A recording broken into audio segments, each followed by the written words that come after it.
the scope of the law of attraction is specifically on our soul to the most powerful extent.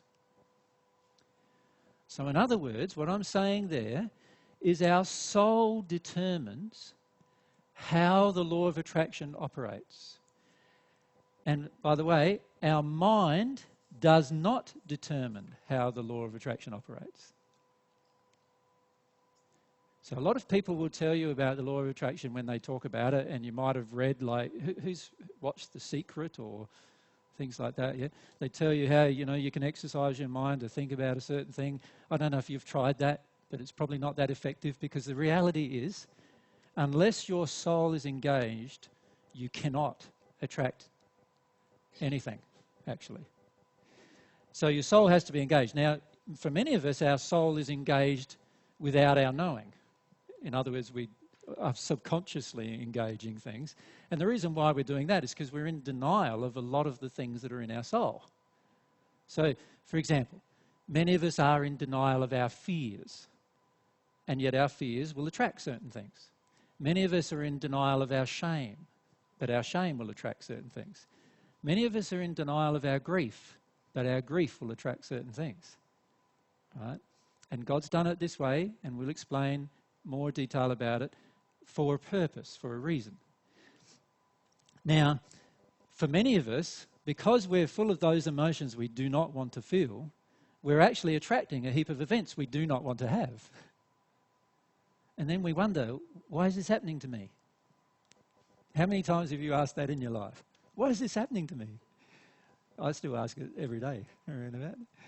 Actually, the more sensitive you become to the law of attraction, you will want to know why everything is happening to you. Because everything that is happening to you has something to do with your own soul, something to do with what is inside of yourself as to why it is happening. And so it is in myself and Mary's relationship and life, it is the number one probably question. It's not the number one question, but it's probably 2 or 3 down on the list as the questions that we would ask ourselves about any event that's happened in our life. Because we want to know what is in our soul that has created this event. And particularly if the event isn't a very happy event, we definitely would like to know so that we can fix it, so that we can only have happy events. Right? The reality is your soul has the capacity to attract only happy events without you trying to make it any different, without you having any effort involved. Right? That's the reality. That's how God created the soul. For many of us, that's not the case, because our soul is full of different emotions and beliefs and so forth that are in confrontation with love and therefore in error from God's perspective, and God's trying to clear them out of us. God's trying to help us to not have those beliefs anymore. And so we're going to attract events that show us that we have beliefs that are out of harmony with love. So let's talk more about that. But does everyone get that it's not your mind? In fact, you can experiment with that. Like, if you go home tonight and you with your whole mind for the next one day, focus on attracting $1 million into your bank account on Monday. Right?